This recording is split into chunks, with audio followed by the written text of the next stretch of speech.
de la presse, bonsoir. Heureux de vous retrouver à nouveau pour ces rendez-vous hebdomadaires qui revient sur les grandes décisions prises lors du Conseil de ministres de la semaine dernière. Ce soir, ce sera une émission spéciale que nous allons consacrer principalement sur le massacre de Kichiché. Comme vous avez tous suivi, le Conseil de ministres du vendredi dernier s'était essentiellement focalisé sur le sujet. Le président de la République avait déjà, dès l'entame de sa communication, dénoncé ces événements odieux qui ont conduit à la mort à plus d'une centaine des compatriotes, et des instructions ont été données notamment pour ouvrir une enquête judiciaire. Au moment où je vous parle, la ministre d'État, ministre de la Justice, a donné injonction au procureur général pour qu'un dossier soit ouvert, et donc il y a une enquête qui a déjà été ouverte. La ministre de la Justice qui séjourne aux Pays-Bas à La Haye rencontrera demain les procureurs et demandera aussi à ce niveau-là l'ouverture d'une enquête pour que toute la lumière puisse être faite sur ces sujets. Aujourd'hui, c'est le jour où se termine aussi les deuils nationaux qui avaient été décrétés par le président de la République pour que toute la nation puisse être compatissant avec les familles de personnes qui ont été touchées, qui ont disparu. Et c'est aussi le jour où il y a eu cet Téléthon qui a permis de mobiliser à peu près 22 milliards de francs congolais ce matin pour appuyer les compatriotes qui sont touchés par des situations de catastrophe et les situations de déplacement dues justement à cause causées par ces violences. C'est une campagne qui va se dérouler sur 2 mois et nous allons nous assurer que les Congolais qui ont la possibilité de contribuer puissent contribuer à ce que nous puissions aider les compatriotes qui ont été touchés. Voilà plus ou moins en introduction ce que je peux dire. Évidemment, nous pourrons répondre à l'une ou l'autre question d'éclairage pour les journalistes. Ce soir, l'invité qui est à ma droite, que vous connaissez, c'est le ministre Julien Paluku, ministre de l'Industrie, mais ce soir, il intervient comme une personne ressource parce qu'il a été pendant 12 ans gouverneur de la province du Nord Kivu, de manière étroite et au quotidien.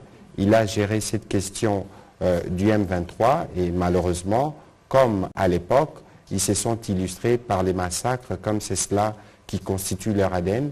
Avec lui, ce soir, nous allons essayer d'analyser la question dans toutes les dynamiques, mais aussi revenir sur quelques faits, notamment géographiques ou liés à la dynamique de population dans la partie qui a été touchée et globalement dans les territoires de Rutshuru qui fait l'objet de ces violences abominables.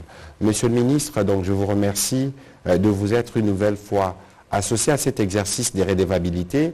Je sais qu'il y avait un avion que vous deviez prendre en journée, mais vous le prendrez sûrement plus tard, mais parce qu'il y a un besoin d'apporter un éclairage sur ces sujets et parce que vous êtes la personne ressource, nous voulons ce soir que vous puissiez nous apporter votre part des lumières sur ces sujets pour que nous puissions comprendre le modus operandi et les motivations qui ont conduit à ces événements macabres. Vous avez la parole.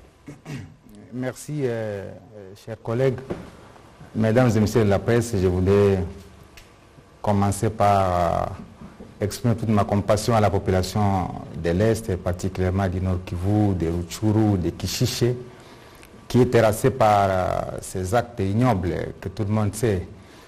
Mais pour la mémoire collective, je voudrais commencer par présenter les territoires de Rutshuru, parce que les gens se disent, mais Kichiché, c'est où? En fait, le territoire de Rutshuru, c'est l'un des 6 territoires de la province du Nord Kivu, qui a Walikale, Masisi, Nyiragongo, Rutshuru, Lubero et Beni, avec 3 villes bien évidemment, la ville de Goma, la ville de Butembo et la ville de Beni.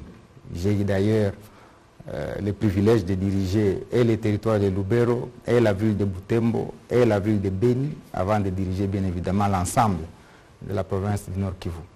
Et donc, ce territoire de Rutshuru, il est traversé par la route nationale numéro 2, et c'est lui qui abrite le parc national de Virunga, et c'est par lui qu'on passe lorsqu'on veut aller au nord, notamment à Butembo et à Beni.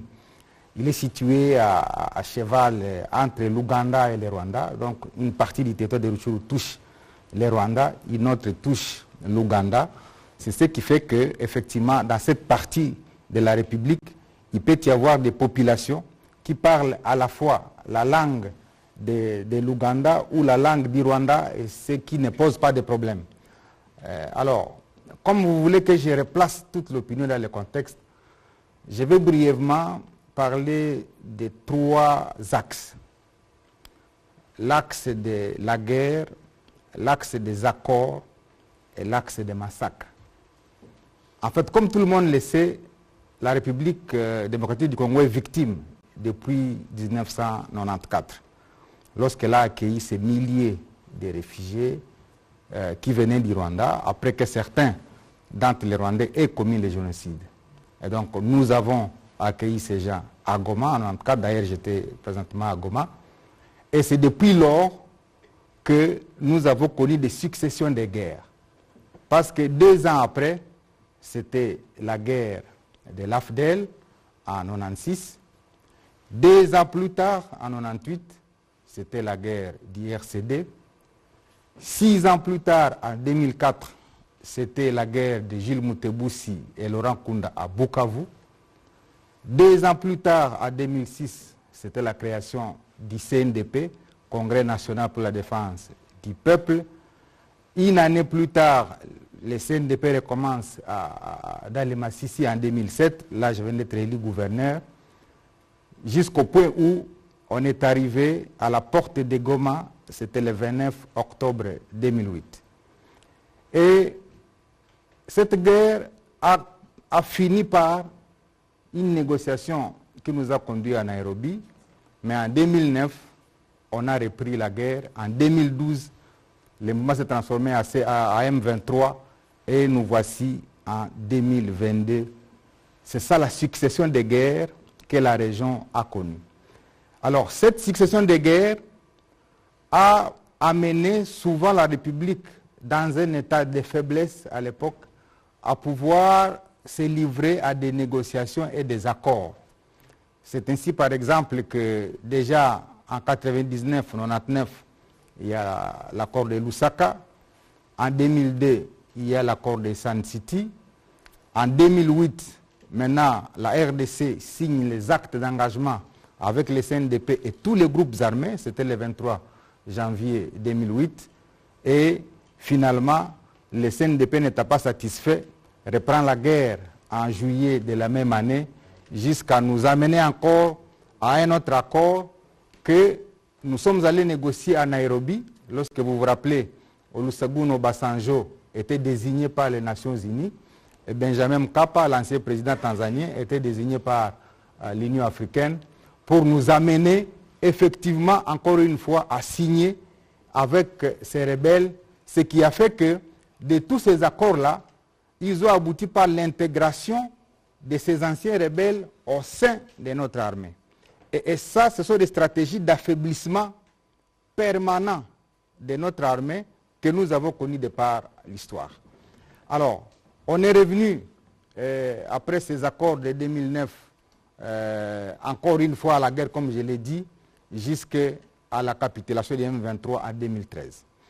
Mais de toutes ces périodes-là que je viens d'évoquer, c'est le 3e axe, c'est l'axe des massacres, ces gens n'ont cessé de commettre des massacres partout où ils sont passés. Vous vous rappelez les massacres de Kakobola, les massacres de Kasika, les massacres finalement de Kiwanja, c'est au nord Kivu, avec les CNDP, c'était dans la nuit du 4 au 5 novembre 2008, et ces massacres étaient pilotés par Bosco Ntaganda, qui était le chef d'état-major général du CNDP à l'époque, à la tête Laurent Kunda. Il y a eu 150 civils qui ont été tués à l'époque, dans la seule cité de Kiwanja. Et dans d'autres cités, il y avait des tueries ciblées, qui ciblaient les communautés, effectivement, du territoire de Rutshuru. Alors, revenons maintenant sur le dernier massacre de Kishiche. À part tous ces massacres que je viens de citer, les mouvements, que ce soit le CNDP, que ce soit le M23, ont toujours ciblé de manière particulière les communautés qui vivent dans les territoires de Rutshuru pour créer la peur, pour créer l'errance. La preuve, c'est que tous les camps de déplacés que vous avez au nord Kivu, c'est des camps qui sont essentiellement peuplés par une ou deux communautés seulement. Donc la stratégie, c'est de devoir éliminer une partie de la communauté de cet espace. C'est pourquoi nous avons à un moment donné communiqué sur la planification du génocide qui est en train de se faire sur les populations congolaises. Et donc Kishiche est une des localités situées à l'ouest du parc de Virunga, dans la chefferie de Bwito, parce que le territoire à côté, peut-être que je ne sais pas si on pourra avoir une vue. Oui, parce que le territoire de Rutshuru a des chefferies. Il y a la chefferie de Bwisha et la chefferie de Bwito. Maintenant, Kishiche se trouve effectivement dans cette chefferie de Bwito, où s'est commis les massacres. Et les dernières nouvelles que nous venons d'avoir tout à l'heure, c'est qu'il y a au total près de 270 civils qui ont été tués. Alors, les discours de Kigali, les discours particulièrement de Kagame, c'est de dire non, ce sont des FDLR qu'on est en train de tuer, ce sont les groupes armés, alors qu'à Kishiche, les gens qui ont été tués étaient dans une église adventiste, la plupart. Dans une église adventiste, je ne sais pas si ceux qui sont dans une église constituent des groupes armés. Donc, cette stratégie-là d'élimination sélective d'une communauté n'est pas loin, effectivement, de ce qui s'était passé au Rwanda lorsque une partie de la communauté avait été tuée. Et c'est pourquoi nous n'avons pas peur de dire qu'au stade actuel, c'est une planification du génocide sur les sols congolais qui est en train de faire. FDLR, c'est un ingrédient qu'utilise effectivement le régime rwandais pour survivre au niveau international. La preuve, c'est quoi? C'est que si vous voulez connaître l'âge de FDLR, il faut vous interroger sur l'âge du président Kagame. Parce qu'en 1990, il y avait deux armées en face. Il y avait le FPR, dans lequel était le président Kagame, et il y avait les Interahamwe, qui faisaient partie de l'armée de Habyarimana. Donc c'est ça l'âge moyen. L'âge moyen de ces gens-là, c'est celui-là, 60, 70 ans, 80 ans. Et donc continuer à mentir l'opinion que la RDC alimente les FDL pour attaquer les Rwandais, c'est tout simplement utiliser un argument qui est consommable au niveau international pour se faire une santé internationale. Sinon, il n'y a aucunement une politique de la RDC qui peut utiliser les vieilles gens de 60, 70, 80 ans pour penser que c'est cela qu'on peut organiser pour aller attaquer les Rwandais. Mais comme c'est une partie des génocidaires qui étaient restés au Congo et qui errent dans la forêt, si vous le voyez, c'est des vieilles gens qui vivent de la cueillette, de la chasse dans les forêts, qui ne peuvent constituer aucunement une menace. Alors, maintenant, la stratégie c'est quoi? C'est de continuer à tirer sur cette fibre-là pour survivre, comme je l'ai dit, au niveau international, alors qu'il sait lui-même pertinemment bien qu'il n'y en a plus parce que du temps où j'ai été gouverneur, nous avons rapatrié des centaines et des centaines de combattants rwandais, nous avons rapatrié des centaines et des centaines de réfugiés rwandais chez eux, et les statistiques aujourd'hui démontrent qu'il ne reste plus qu'autour de 500 éléments combattants rwandais en République démocratique. 500, je vous donne les chiffres. Alors, maintenant, lui, il sait utiliser toujours des arguments et il sait s'attirer la sympathie de la communauté internationale en surfant sur le génocide qui a eu lieu effectivement au Rwanda. Alors que les FDLR que nous renvoyons au Rwanda, que nous avons renvoyés du temps où j'ai été gouverneur, la stratégie de Kigali, c'est de les réinjecter encore une fois au Congo par un phénomène que j'ai appelé le recyclage. Il fait le recyclage des FDLR, c'est-à-dire, une fois qu'on les a renvoyés et on les a registrés de manière biométrique, qu'est-ce que lui faisait? Il les renvoyait encore au Congo, parce que si le discours de FDLR est fini, lui aussi ne survit plus au niveau international.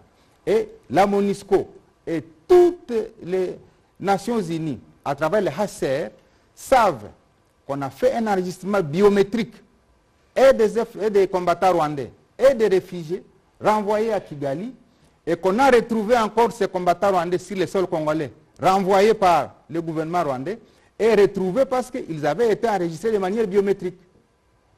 Et donc c'est une stratégie qui a été montée pour aveugler la communauté internationale, et heureusement que la gouvernance actuelle est en train de découdre et de déconstruire tous ces mensonges qu'on a filtrés au niveau international.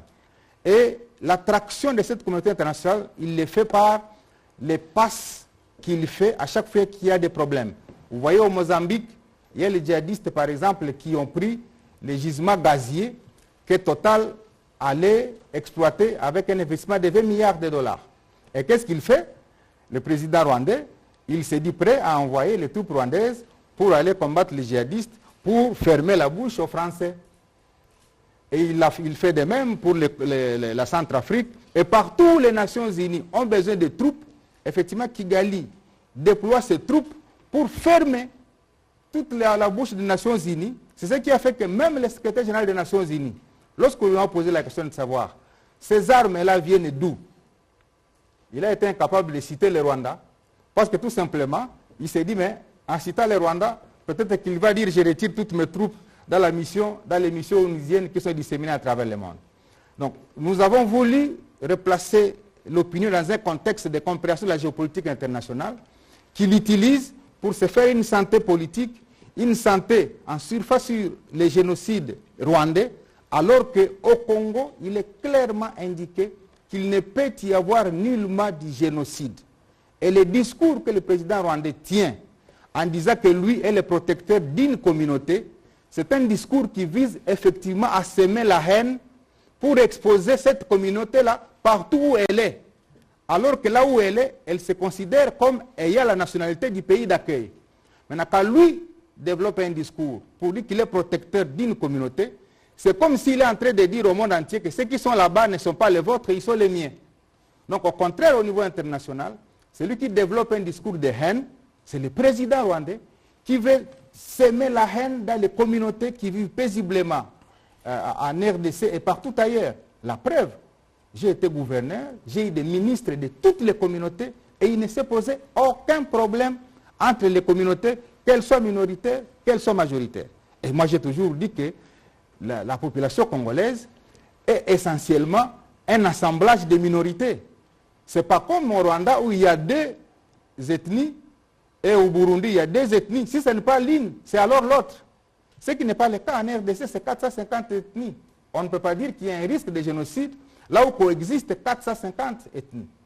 Donc, tous ces mensonges-là, nous devons maintenant les découdre à travers des communications internationales pour que les gens comprennent que, eh bien, on doit arriver à la fin d'aveugler cette communauté internationale par des arguments qui ne tiennent plus debout. FDLR, haine, tribal en RDC ou insertion des effets dans notre armée.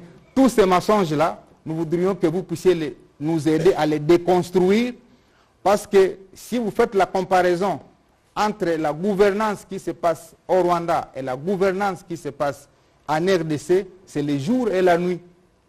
C'est le jour et la nuit. Là-bas, personne ne peut parler. La preuve, c'est qu'un musicien qui a seulement chanté pour une opinion qui a énervé le pouvoir de Kigali, il a été zigouillé tout de suite.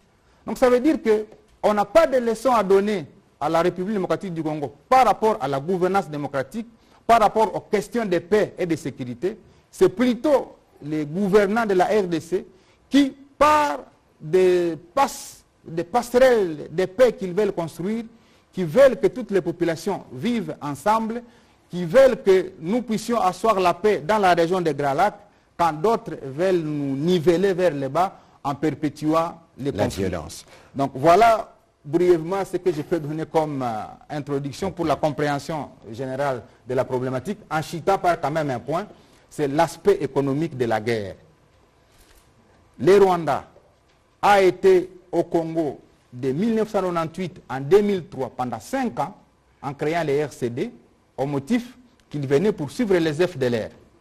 Mais je l'ai dit, je crois les 2 août ici, en lieu et place de poursuivre les FDLR, il est sorti de la RDC comme premier producteur du coltan et des cassitérites. Est-ce que c'est le coltan et les cassitérites qui constituent les FDLR au Congo? Voilà la question. Deuxième chose, le 25 janvier 2009, l'armée rwandaise est entrée au Congo. Pendant 1 mois, jusqu'au 25 février, d'ailleurs ça coûtait la vie d'ailleurs à l'ancien président de l'Assemblée nationale qui a dit qu'il n'était pas informé de l'entrée de l'armée rwandaise par l'opération Umoja Wetu. J'étais là. Ils sont entrés jusque dans les fins fonds. Maintenant, quand vous voyez l'armée rwandaise aujourd'hui aller vers Kishishe, c'est parce qu'on poursuit la mine de Somikivu qui détient le pyrochlore. Le pyrochlore, c'est les minéraux qui entrent dans la fabrication de fusées. Et c'est recherché à travers le monde. C'est la mine de Somikivu qu'on est en train de suivre effectivement là-bas. Et aller vers Massissi pour contrôler la mine de coltan parce que nous détenons 60% des réserves mondiales du coltan dans les Massissi. C'est particulièrement le pyrochlore et le coltan dans les Massissi qui fait l'enjeu de la guerre. Et au niveau international, on connaît tout ça et c'est pourquoi il a le soutien parce que les réseaux mafieux qui exploitent illégalement les minéraux sont derrière ces entreprises-là. La preuve, c'est que vous avez appris qu'à Kigali, on a ouvert des fonderies d'or. Mais quand les séries ont commencé à revenir en RDC, les fonderies d'or de Kigali ont fermé parce qu'elles n'étaient plus alimentées par l'or. Et les fondateurs sanctionnés. Hein? Voilà. Donc c'est des questions comme ça qu'en international, nous devons aider à faire porter dans les bouches de tous les milliers qui doivent écouter les autorités congolaises pour qu'on comprenne qu'il n'y a rien de guerre là-bas parce qu'il y a FDLR, parce qu'il y a haine, il y a guerre, parce qu'il y a coltan, parce qu'il y a or, parce qu'il y a cassitérite, parce qu'il y a wolframite, parce qu'il y a tous ces éléments que Kigali veut avoir, parce qu'il veut avoir 3 types de contrôle sur l'Est, contrôle politique, contrôle militaire, contrôle économique. Dès qu'il n'est pas rassuré d'avoir les 3 types de contrôle, il n'est pas à l'aise à Kigali. Et donc, les autorités congolaises doivent ouvrir l'œil et les bons, et c'est pourquoi on m'a invité pour que je récite à l'opinion toutes ces informations-là à l'intention de la mémoire collective. Voilà, on a ouvert l'œil et les bons, et d'ailleurs, pour nous remettre justement dans le contexte dans lequel nous sommes, le président de la République a rencontré les jeunes le week-end dernier, où il leur a dit clairement que nous n'avons pas de problème avec les Rwandais ou les Rwandaises. Les problèmes, c'est le régime à la tête du pouvoir à Kigali qui n'a pour seul objectif que de s'aimer l'instabilité, la mort et la désolation à l'est de la République démocratique du Congo. En accord avec la technique, on peut réécouter les propos du président de la République. Ne haïssez pas les étrangers. Et d'ailleurs, à propos du Rwanda, ça ne sert à rien de regarder le Rwandais comme un ennemi. Non. C'est le régime rwandais avec Paul Kagame à sa tête qui est l'ennemi de la République démocratique du Congo. Les Rwandais et les Rwandaises sont nos frères et sœurs. Et d'ailleurs, ils ont besoin de notre aide parce qu'ils sont muselés. Ils ont besoin de notre aide pour se libérer.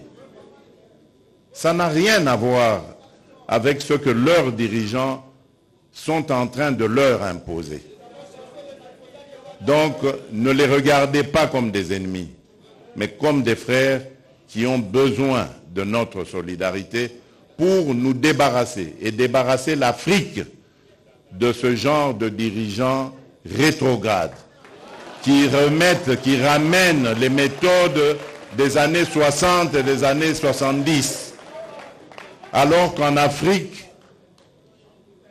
on avait décidé de mettre fin au bruit des armes. Si vous vous rappelez, ceux qui suivent un peu, c'était 2020, il fallait taire les armes en Afrique pour que l'Afrique passe à autre chose, comprenne qu'elle est la dernière de la classe dans le monde parce que, justement, à cause des guerres et des divisions, nous nous étions entendus comme ça. Malheureusement, ce n'est pas arrivé, on a dû encore prolonger, mais c'est à cause justement des dirigeants tels que Paul Kagame. Et il s'enorgueillit d'être un faiseur de guerre, un spécialiste dans la guerre. Il en est fier. Moi, à sa place, je me cacherais, j'aurais honte d'assumer le fait qu'on sème la mort et la désolation. C'est honteux. Et je dirais même diabolique. Nous n'allons pas manger de ce pain-là. Voilà, le président de la République l'a dit de manière claire. Tout à l'heure, j'ai reçu une dépêche, plutôt un message de l'ambassade américaine disant que le secrétaire d'État Blinken avait à nouveau appelé le président Kagame pour lui demander de cesser tout soutien au M23. Maintenant, le soutien apparaît comme né sur les visages et nous espérons qu'il respectera ce qu'on a souscrit tous au mini-sommet de Luanda. On va commencer la série de questions avec Madame Paulina Zidi.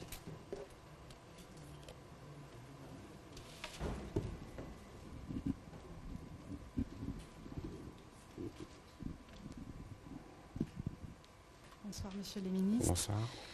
Deux petites questions.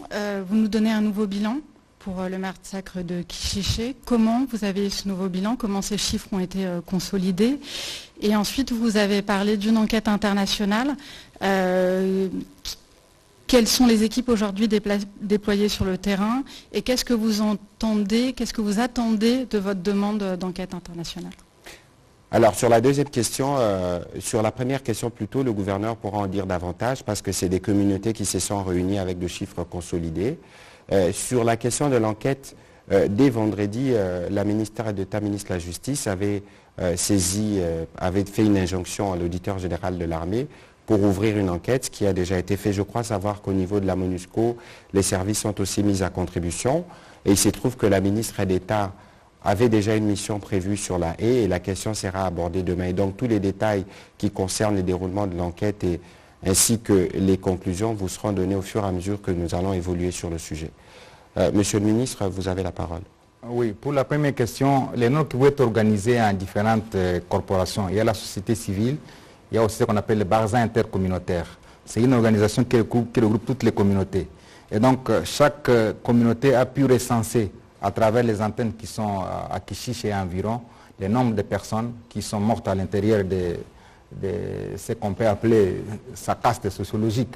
Je ne vais pas citer ici le nombre de morts par communauté, mais je voudrais vous dire qu'il y a une communauté qui a subi à elle seule plus de 105 personnes tuées à l'intérieur d'une seule communauté. C'est pourquoi on est en train de dire, nous devons davantage nous demander s'il n'y a pas une planification du génocide qui est faite. Donc on a autour de 300 morts, des gens qui sont connus, régulièrement habitants de Kichiché, qui n'ont rien à voir avec FDLR, qui n'ont rien à voir avec Maïmaï, qui n'ont rien à... des habitants de cette partie de la République, et les chiffres ont été communiqués par la société civile et toutes les communautés au sein du Barza intercommunautaire réuni. Donc ce n'est pas des chiffres que nous sortons comme ça de l'imaginaire, comme les gens peuvent le croire. Donc vous pouvez communiquer sur ça et même citer que c'est venu de la bouche de Julien Paluku.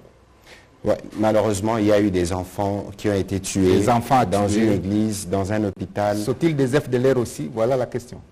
Donc voilà. C'est affreux ce qui s'est passé là-bas et je crois que nous devons davantage, pour cette enquête internationale, amener à ce que la Cour pénale internationale commence à arrêter les gens sur les crimes commis à l'est de la RDC, particulièrement dans le nord Kivu, le sud Kivu. Parce que si Bosco Ntaganda est à La Haye, ce n'est pas pour les faits commis au nord Kivu, c'est pour les faits commis en 2002 à Ituri. Donc il n'y a personne qui a déjà été arrêté et qui est à La Haye à la suite des crimes commis au nord Kivu. Et ça, c'est la demande expresse du gouvernement congolais. Voilà, prochaine question, Paul Lorgeret.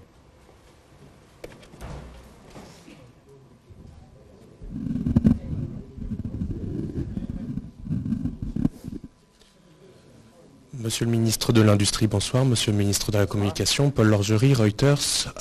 Voilà, c'était pour savoir, donc vous avez annoncé ce chiffre qui est astronomique, on le regrette. Est-ce que vous auriez quelques détails, notamment sur la façon de procéder des assaillants? On a vu des vidéos circuler, absolument ignobles, mais de mon côté en tout cas, et les personnes à qui j'ai envoyé cette vidéo n'ont pas su me dire s'il s'agissait bien de Kichiché ou pas. Donc est-ce que vous auriez des détails sur la façon de procéder des assaillants? Et on m'a demandé de poser la question en anglais, donc je vais poser la question en anglais également.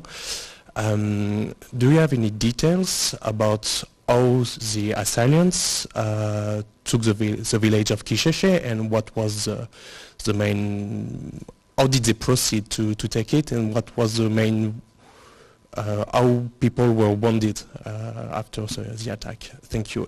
Et je voudrais préciser aussi le nombre d'enfants. Monsieur le ministre, vous parlez d'enfants. Hier, vous m'avez donné un chiffre. Quelle est cette part d'enfants tués dans l'église adventiste ainsi que dans l'hôpital? Merci. Oui, je ne vais pas tomber dans les pièges de commencer à vous donner le détail parce que là, je me serais transformé en enquêteur. Donc je pense que nous devons laisser les enquêtes qui sont ouvertes d'aller nous produire les éléments. Parce que si je parle des questions qui seront contredites par les enquêteurs, je me serais discrédité moi-même. Donc je considère que les éléments que j'ai donnés sont des éléments bruts qui viennent du terrain. Et donc la manière de tuer les gens, vous avez vu les vidéos, nous sommes tous informés comment les gens ont été tués, mais je réserve les détails à l'enquête qui doit préciser pour qu'on ne dise pas que Julien Paluku a dénaturé les enquêtes qui ont été diligentées sur Kishishi. Voilà, vous pouvez répondre en anglais. Mon anglais, my English is very, very broken. I don't speak very well English, but I think he can. Sur la première question sur les enfants, on avait parlé de 17, c'est les premiers éléments qui nous ont été donnés. Maintenant, il y a un travail qui doit se faire parce que la zone est sous occupation M23, donc il y a des difficultés à recouper tous les chiffres, mais il y a un travail de consolidation qui est en cours, notamment avec les communautés locales qui a été dit, comme dit tout à l'heure par le ministre Paluku. Nous reviendrons avec des chiffres consolidés le moment venu. Alors, pour répondre à la question, we cannot give you details about the way the massacre was done. Because there is an investigation will come in the coming days. We couldn't start talking. We are waiting that moment to give all those details. But what we can say now, we know the kind of method of those guys. You can see on the table in my left, they've been doing the same. When they come, they burn house, they use weapon, they use everything with huge violence against innocent. That's what we can say for the moment. We will come back with details. Prochaine question, Rachel Kitita.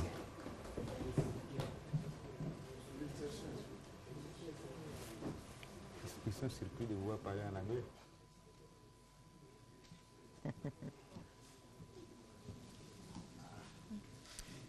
Merci beaucoup, Monsieur le ministre. Je parle en français. Mes félicitations pour votre anglais.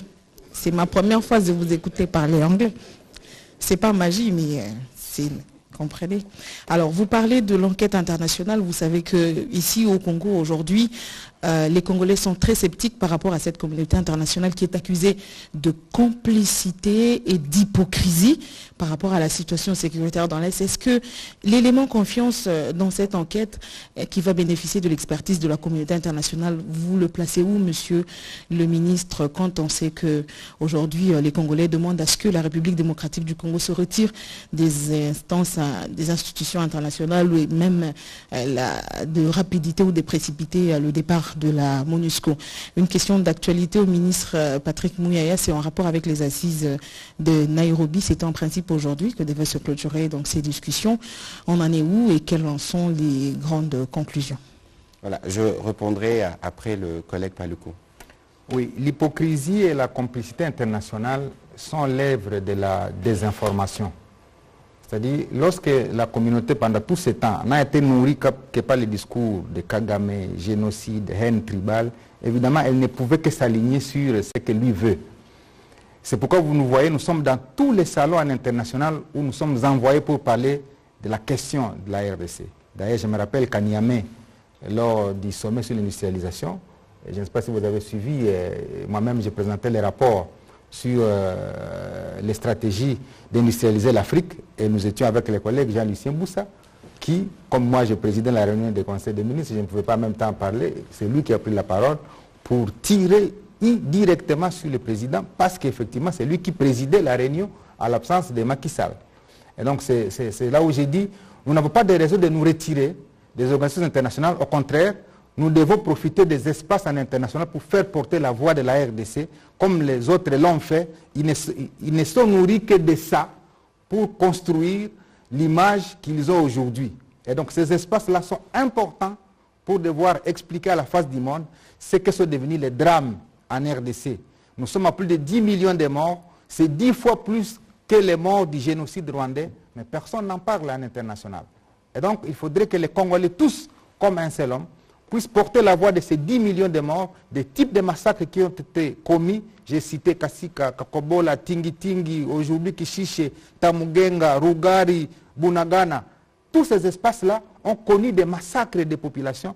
Et évidemment, au niveau du ministère de la Justice, on est en train de documenter tout cela pour que désormais il y ait un dossier solide qui soit envoyé au niveau de la Cour pénale internationale.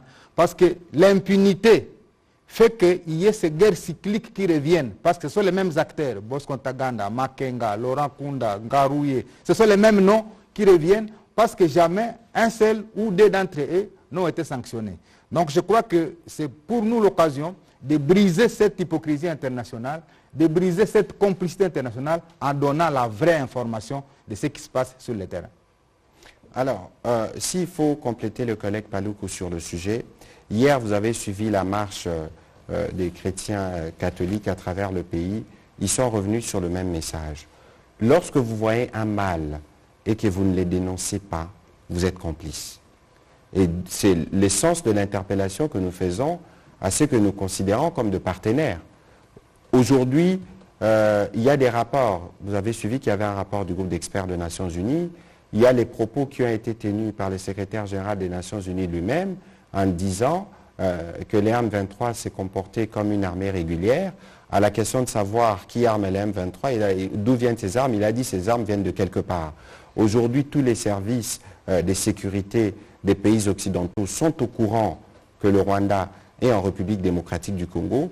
Il est important qu'ils soient en mesure de dénoncer non seulement cette agression, mais aussi de tirer les conséquences. Donc les Congolais sont en droit légitime de le regarder de manière singulière, parce que lorsque vous vous dites que vous êtes des amis, lorsqu'il y a des situations de ce genre, vous devez être en mesure de dire le mal là où il est et être en mesure de tirer les conséquences. Nous apprécions la clarté de la position américaine qui a été réitérée aujourd'hui et nous espérons que tous les autres pays emboîteront le pas pour que nous puissions au moins avoir une même vue sur celui qui est coupable et voir les conséquences qu'il faut tirer pour amener la paix.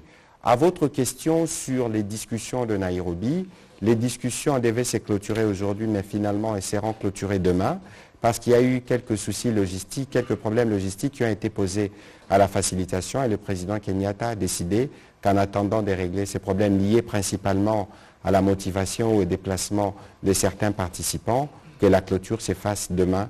On va prendre la question de Dieu merci, Lusakumunu de Top Congo.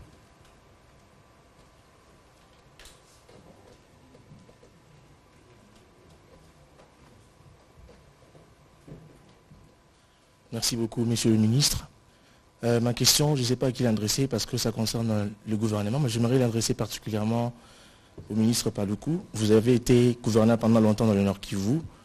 La Libye du Rwanda pour agresser la RDC de manière récurrente, c'est le FDLR. Mais dans les discussions aujourd'hui, Kinshasa ne présente pas des solutions pour que, ne fût-ce que ces 500 hommes, ces 500 combattants qui restent, puissent aussi quitter le territoire congolais et qu'enfin, Kigali ne trouve plus d'alibi pour tout le temps violer les territoires congolais. Quelles sont les solutions que propose Kinshasa pour que finalement, on ne parle plus du FDLR? Avant que le gouverneur ne vous donne des éléments, mais je veux vous renvoyer, le ministre, excusez-moi, bon, ministre, gouverneur honorable, voilà. Je vous renvoie à la feuille de route de Luanda. Vous trouverez la réponse. Vous trouverez la réponse parce qu'il a été convenu qu'il y a des réfugiés de part et d'autre, ces réfugiés devaient revenir, et que c'est un travail qui devait se faire notamment avec les HR. Mais il s'observe un phénomène, et les ministres gouverneurs vont embrayer davantage sur le sujet, que les mêmes FDLR sont recyclés. Moi, je me souviens que lorsque nous étions en juin de l'année dernière à Goma, avec des officiers qui encadraient la visite du président Kagame, un de nos officiers a reconnu un élément FDLR qui avait été rapatrié au Rwanda, qui a été réintégré dans l'armée. Et donc voilà, comme on le dit, c'est un prétexte. Et d'ailleurs, le communiqué qui est sorti du département d'État aujourd'hui ne mentionne plus la question des FDLR parce que c'était une forme d'incohérence. À chaque fois qu'on parle du M23, on veut ressortir la question des FDLR. Les FDLR, c'est un facteur d'insécurité d'abord pour les Congolais. Et les FDLR, 28 ans plus tard, comme le ministre Paluku l'expliquait tout à l'heure, mais ils ont 60 ans, ceux-là. Et après, lorsqu'on dit, bon, après, ils répandent une idéologie génocidaire, mais c'est qui le chef des FDLR connu? Est-ce qu'aujourd'hui, ils sont en capacité de mettre en insécurité le Rwanda? Aujourd'hui, nous, les M23, c'est un groupe terroriste qui a été ressuscité dans les seuls objectifs de s'aimer la terreur et d'occuper une partie de la République démocratique du Congo. Cela doit être bien clair. Monsieur le ministre. Oui, je voudrais passer par un raisonnement par analogie. Lorsque le président rwandais parle de FDLR, il faut seulement que l'opinion se pose une seule question. Quelle est la localité rwandaise qui a déjà été occupée par les FDLR, même pendant 2 minutes, pour qu'on dise que les FDLR constituent une menace? Donc c'est vous dire, c'est comme un épouvantail. Quand vous avez un champ de riz, vous y mettez des épouvantails pour les secouer et faire fuir les oiseaux. C'est en fait ça. C'est ce que représentent les FDLR aujourd'hui. Les combattants et les réfugiés ont été littéralement rapatriés chez eux. Jusqu'au point où Kigali voulait évoquer ce qu'on appelle la clause de cessation du statut des réfugiés. Pour ceux qui connaissent en droit international, la Convention de Genève de 1951 permet au pays d'invoquer la clause de cessation du statut des réfugiés pour dire que si pendant une période les gens ne rentrent pas dans leur pays, ils cessent d'avoir le statut de réfugiés dans les pays d'accueil. Et nous, à l'époque, nous avons été en Afrique du Sud à l'époque pour ne pas évoquer cette clause de cessation parce que c'était une ruse que voulaient utiliser, encore une fois, les Rwandais pour laisser les résiduels qui sont encore en RDC comme des populations congolaises. Donc la RDC n'a jamais évoqué la clause de cessation du statut des réfugiés qui est dans la Convention de Genève de 1951. Donc c'est pour vous dire que parmi les solutions, effectivement, il faut qu'on communique davantage sur des chiffres devenus minimes des FDLR et les Nations Unies elles-mêmes ont reconnu qu'il n'y a pas plus que 500 éléments qui errent à gauche, à droite, pour lesquels, d'ailleurs, à un moment donné, on l'avait relocalisé à Kisangani, avec l'objectif de devoir les amener dans un pays qui peut les recevoir momentanément avant de rentrer chez eux. D'autres disent, comme nous, on a toujours été poussés au dialogue chaque jour avec nos groupes armés, mais si parmi ces groupes qui sont au Congo, il y en a qui demandent qu'ils parlent au gouvernement de Kigali, il faut que la communauté internationale, à un moment donné aussi, ouvre cette passerelle de dialogue entre Kigali et ses concitoyens. Parce que ces réfugiés, ces Rwandais ne sont pas des Congolais. Ce sont des Rwandais. Il ne faut pas que Kagame commence à les rejeter comme si ce sont des populations congolaises dont il veut se débarrasser. Il doit comprendre que c'est des populations rwandaises qui doivent rentrer chez lui. Et lui, comme chef du Rwanda, doit les accueillir. Donc, cette stratégie de chercher toujours à laisser les Rwandais en RDC, ils veulent la maintenir en international. Et nous, comme gouvernement, effectivement, on est en train de se battre pour que tous ceux qui restent là puissent être rapatriés chez eux. Et la grande stratégie du président de la République, c'est de construire ce système de défense pour que des aventures ne puissent plus durer dans les années qui suivent. Parce que lorsque Kigali saura que dans les 24 heures de l'attaque d'une portion du territoire de la RDC, eh bien, dans les 24 heures, les troupes congolaises peuvent se retrouver à Kigali, ce sera le jour où la guerre prendra fin, dans la région de Grand Lac. Voilà, on va prendre la dernière série des questions parce qu'il y a le match qui commence à 20h. Madame Ekambo, Paul Matendo, Blaise Zainda, Beaka Bangé, Prince Mayon. Il y aura une question en Swahili pour le ministre Paluku. Alors, s'il vous plaît, une question, comme ça, ça nous permet de gérer minutieusement le temps. Merci, Excellence. Je vais poser ma question d'abord au ministre de l'Industrie, ministre Julien Paluku. Je pense qu'il est temps, comme vous le dites ici, de marteler sur le fait qu'il n'existe plus de FDLR. Alors je veux savoir quand même, pour que l'opinion comprenne, ils sont arrivés à combien en 1994, ils étaient à combien? Parce qu'aujourd'hui, ils sont à 500, ils n'existent même plus, puisque ce sont de vieilles personnes. Donc le ministre l'a dit aussi, le ministre de la Communication l'a dit aussi, qu'ils n'ont aucune capacité de nuisance. Mais ils étaient à combien au départ? Et pour le ministre de la Communication, hier, sur toute l'étendue du territoire, il y a eu ces marches, les marches des fidèles catholiques qui ont répondu à l'appel de la SENCO, des pères de l'Église. Et il y a eu des messages très forts. On a souligné la complicité de la communauté internationale et les départs parmi les décisions qu'ils ont portées à l'endroit de la population, c'était les départs immédiats de la MONUSCO.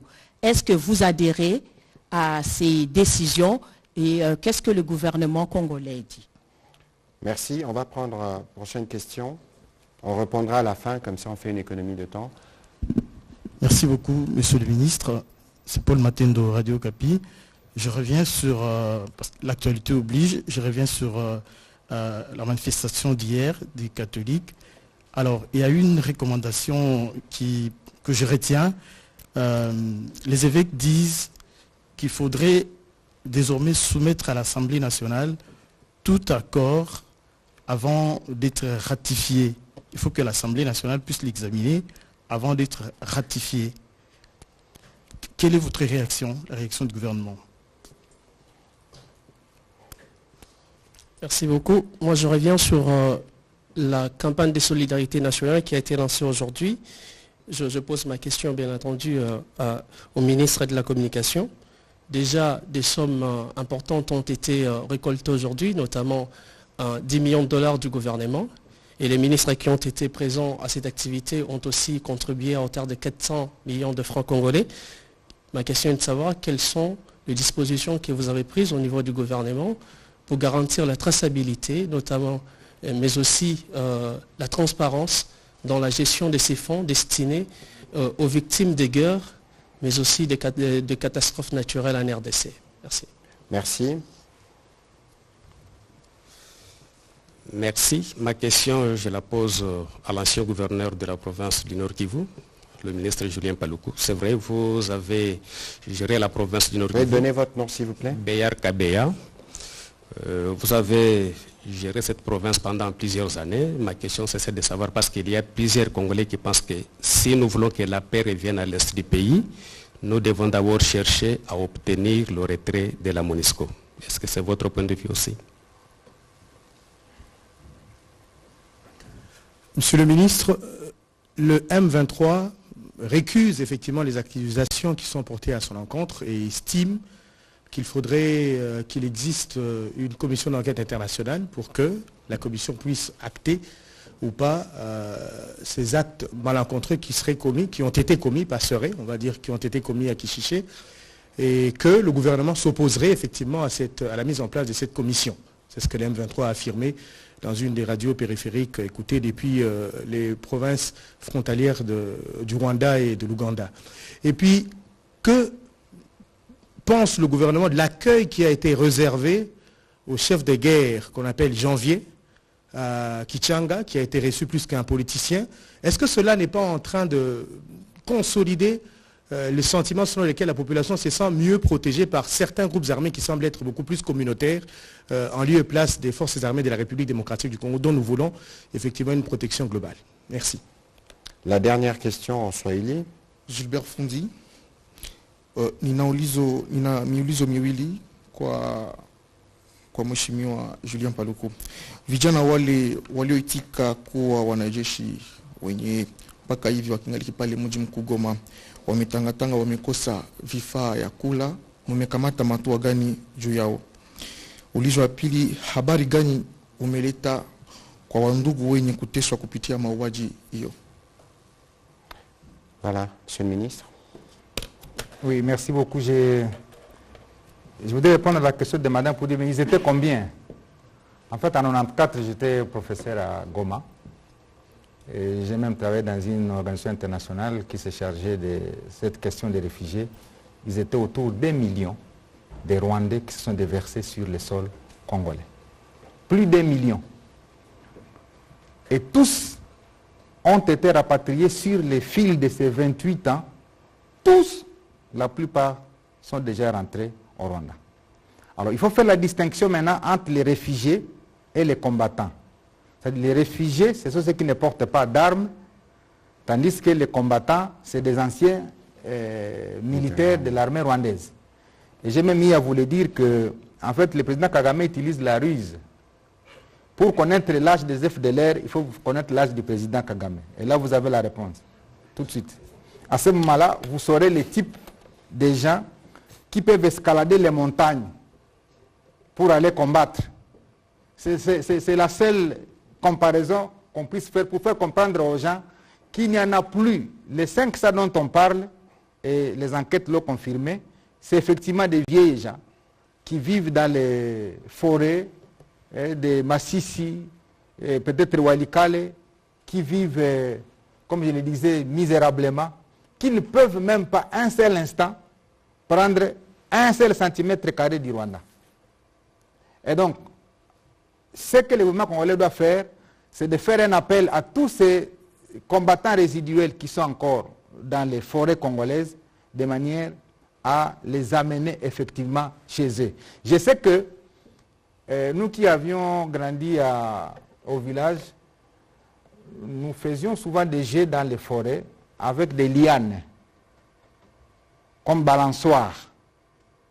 Et quand vous vous accrochez sur une liane, ça vous projette et vous revenez. En fait, la liane pour Kagame, c'est le FDLR. Parce qu'à l'époque, si on coupe la liane, vous tombez. Et la stratégie du président Kagame, c'est effectivement la liane sur laquelle il s'accroche s'appelle FDLR. Alors quand nous voulons couper la liane, il se rend compte qu'il va tomber. Et donc il fait tout pour que la liane ne soit pas coupée. C'est comme ça qu'il nourrit un discours FDLR dans tous les salons en international. C'est ça le seul discours qu'il nourrit. Et donc je pense que nous devons désormais maintenant communiquer sur les chiffres aujourd'hui des combattants qui restent en RDC ne dépassent pas 500. On pourra communiquer dessus dans le détail dans les jours qui viennent. Alors, je pense que la plupart des questions... Maintenant, vous dites quel est mon point de vue sur le retrait de la MONUSCO. Je n'ai pas de point de vue personnel, parce que le gouvernement s'est déjà prononcé, je suis aussi membre du gouvernement, c'est que le gouvernement s'est prononcé sur la stratégie de retrait anticipé. Ça, c'est le gouvernement congolais. Et je crois qu'une équipe avait déjà été mise en place pour commencer à réfléchir sur la manière dont cela devra se passer.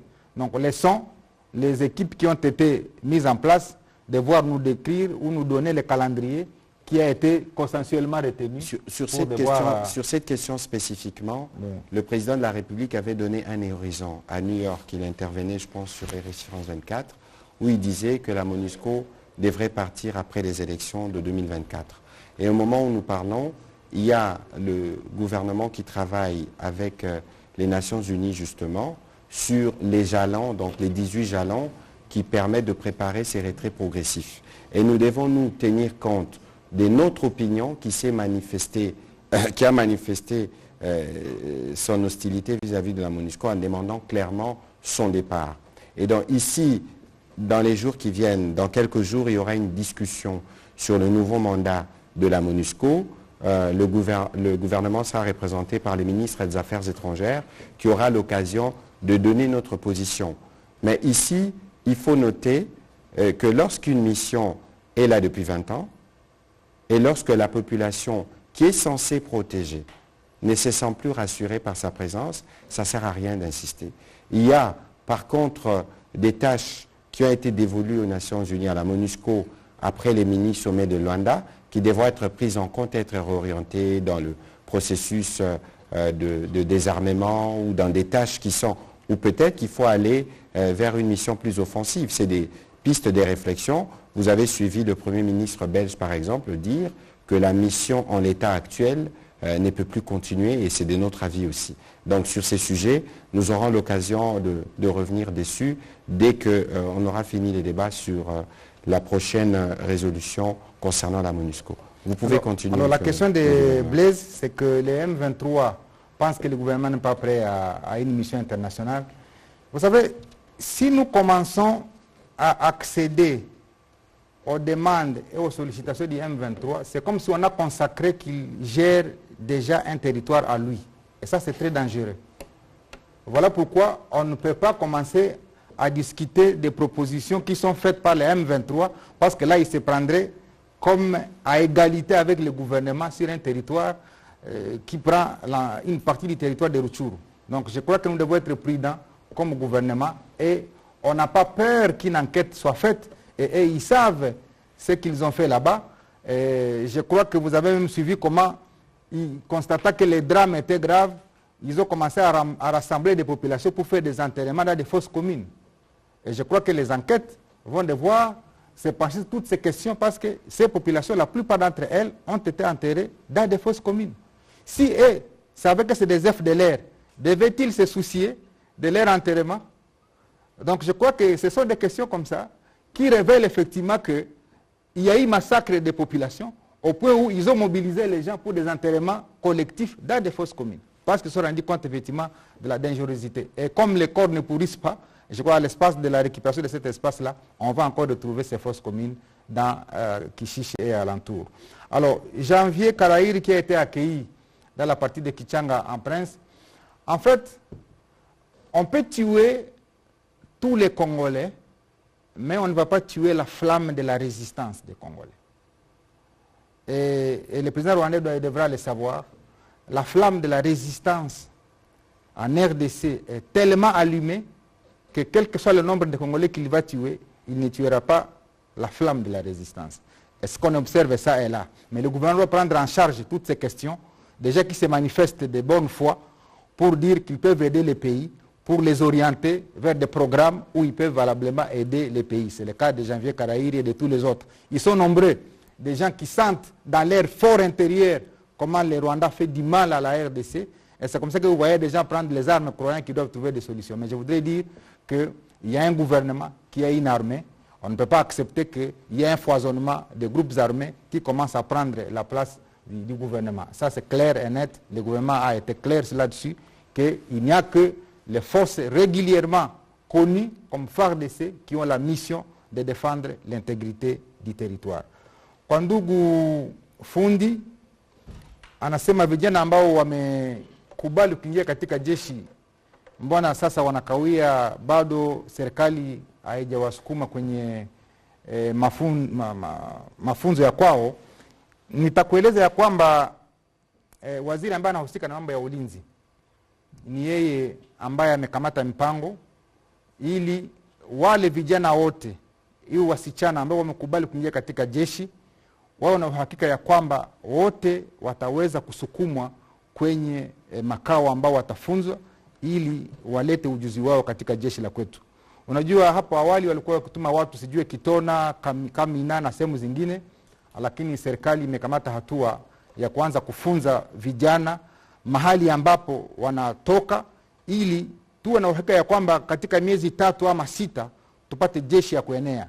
Hapa sitataja matayarisho ambayo serikali inafanya, sababu kuna jeshi wengi ambao wako katika kampi wakifunzwa kabisa vizuri sana. Kwa siku zijazo nawaza Kongo itakuwa na jeshi kubwa sana ambayo itakuwa na vifaa, na yule ambaye atajaribu tena kusumbua Kongo ataona ile ambao wanasema cha mtema kuni. Nawaza ni kitu ambacho ni lazima tuzungumzie, kuweza kuhakikisha kwamba serikali inajitahidi kwa kuweza kuchunga maeneo yote ya Kongo, na isije kafikia hata siku moja wazo ya nchi jirani kuwaza kama inaweza kuingia katika nchi yetu ya Kongo. Habari ambayo tunayo kwa wale ambao wanateseka sehemu za Ruchuru, Kanyaruchinya ni kwamba mmeona tayari serikali imeweza kufungua mfuko wa fedha, na leo tumepata karibu dola milioni 11 ambayo tayari watu wameweza kupana kwa ajili ya kuweza kuhudumia wakaaji, wakimbizi na hasa jeshi ambao pia wana lazima ya huduma ili kazi ambao wanaifanya waifanye kwa manufaa na kwa mafaa ya Kongo nzima. Asante. Voilà, je veux rebondir sur ce que disait le ministre Paluku, parce qu'il parlait de justement un message aux réfugiés, de l'assistance qui doit leur être apportée, de la collecte qui a eu lieu ce matin. Il y a eu la question de Prince Maïro. Je pense que dans la cérémonie d'aujourd'hui, tout y était. Le gouvernement a donné sa contribution, le membre du gouvernement qui était en souscrit pour commencer, et les fonds ont été directement remis à celui qui est chargé de la coordination de la caisse qui a été créée pour gérer la situation de catastrophe. Des dispositions ont été prises notamment avec l'inspection générale de finances pour s'assurer de la transparence et de la traçabilité. Et d'ailleurs, c'est l'occasion de rappeler que les Téléthons a commencé Aujourd'hui, c'était les lancements. C'est une campagne qui va durer 2 mois.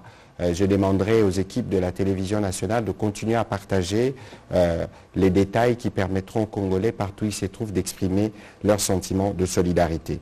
Alors, sur la question de Blaise Zaïnda, il faut savoir que le problème sécuritaire à l'Est est complexe et il existe depuis une vingtaine d'années. Mais jamais on n'a été dans une fenêtre aussi proche de la sortie, ne fût-ce qu'en termes de volonté politique exprimée, d'engagement des acteurs. Je crois que si les Rwandais ont ressuscité les M23, c'est justement parce qu'ils ont vu qu'il y avait une perspective de retour à la paix, de retour à la normale, qu'ils ont voulu perturber tous les processus. Parce qu'en réalité, s'il n'y avait pas cette agression rwandaise, on aurait peut-être déjà fini de discuter avec les groupes armés. Tous, vous avez suivi plus ou moins dans quel climat les discussions se sont déroulées à Nairobi. Tous se sont accordés sur un certain nombre de choses. Lorsque chacun veut assurer sa sécurité, c'est le début de l'insécurité. C'est pour ça qu'il existe un État, il existe une armée, il existe une police, pour être sûr que la vie est régulée. De toute évidence, pour nous comme gouvernement, il y a une volonté claire de mettre en place le programme des PDDRCS qui va permettre de retourner à la vie civile ces compatriotes pour qui la société doit aussi trouver une réponse. À la question de Mme Ekambo sur les départs immédiats de la MONUSCO, je pense qu'il y a une réponse qui a été donnée ici. Même quand on divorce de manière civilisée. Ici, il y a une volonté claire exprimée par le gouvernement congolais, mais il y a une volonté, j'oublie l'expression qui dit la voix du peuple, c'est la loi suprême. Les peuples du Kivu se sont exprimés majoritairement pour les départs de la MONUSCO. Nous étions dans un plan de retrait qu'on a décidé de raccourcir parce qu'il faut être sûr que nous restons en phase avec nos populations. Mais ici, il faut fermer une mission qui compte 13 000 personnes. Je pense que cela requiert un peu de temps. C'est pour ça que le président avait donné la perspective de 2024. Mais entre-temps, le travail technique s'est fait. Si cela peut se faire plus tôt, tant mieux. Mais l'idée ici, c'est d'être sûr que la MONUSCO parte et qu'elle parte dans des bonnes conditions.